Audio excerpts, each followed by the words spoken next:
कैसे भी करके चुनाव जीतने और सत्ता का सुख भोगने के कांग्रेसी रवैये ने 60 सालों में इस देश के छोटे छोटे जख्मों को भी नासूर बना दिया। कांग्रेस से देश को मिले ऐसे ही जख्मों में से एक जख्म था नक्सलवाद का। इसकी जड़ों में कांग्रेस की नाकामियां शामिल थी। नक्सलवाद पनपता रहा क्योंकि कांग्रेस सरकार में सुरक्षा व्यवस्था हाशिए पर थी।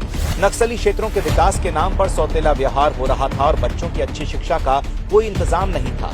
इन समस्याओं से कांग्रेस दशकों तक पल्ला झाड़ती रही और नक्सलवाद की चिंगारी ने हजारों परिवारों को विनाश की आग में झोंक डाला। 2014 में सरकार बदली, मोदी जी देश के प्रधानमंत्री बने और नक्सलवाद की जड़ों पर प्रहार के साथ इसके खात्मे की शुरुआत हो गई।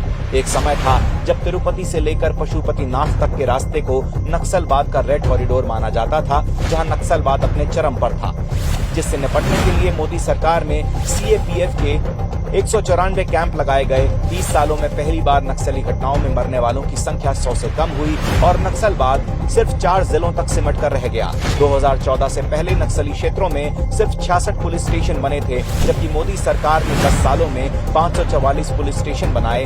नक्सलवाद से प्रभावित जिले 96 से घटकर सिर्फ 16 रह गए, जिससे पुलिस स्टेशन में दर्ज घटनाएं 465 से कम होकर 171 हुई। कांग्रेस सरकार में हुई नक्सलवाद की 16,463 घटनाएं मोदी सरकार में आधी से भी कम रह गईं।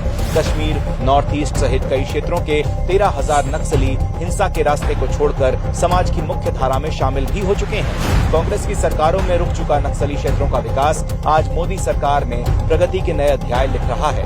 कांग्रेस सरकार नक्सली क्षेत्रों में 10 सालों में सिर्फ 2,900 किलोमीटर सड़क ही बना सकी, जबकि मोदी सरकार ने 14,400 किलोमीटर सड़कों का जाल बिछा दिया।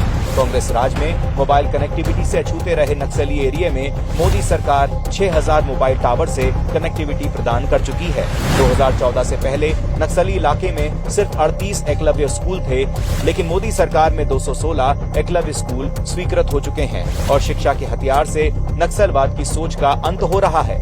एक और हिंसा फैलाने वाले नक्सलियों पर मोदी सरकार काल बनकर टूट रही है, तो वहीं दूसरी ओर 14,000 प्रोजेक्ट्स के माध्यम से लगातार नक्सली क्षेत्रों का विकास भी कर रही है, ताकि नक्सलवाद की सोच से बाहर निकलकर आने वाली पीढ़ी अपने और अपने परिवार को स्वर्णिम भविष्य दे सके।